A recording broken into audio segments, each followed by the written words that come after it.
तो जनाब ये चल रहा है एंग्री बर्गर का सीन, बड़ा टाइट किस्म का।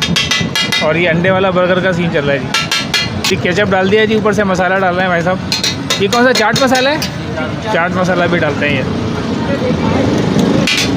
ये जी चल रहा है जी सीन। वाह भाई था भाई, मैं तो वीडियो बना के जो है ना भूख लगना शुरू हो गई है। फिर भाईजान हमारी भूख का भी कोई इलाज है नहीं है एंग्री बर्गर के पास।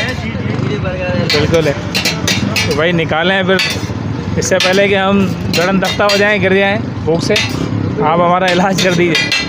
तो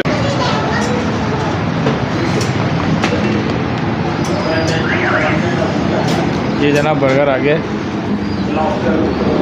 और ये ऊपर से भी मेरा ख्याल है अंडा लगाया है और अंदर भी है। अंडे वाला बर्गर दिया है फुल टाइम।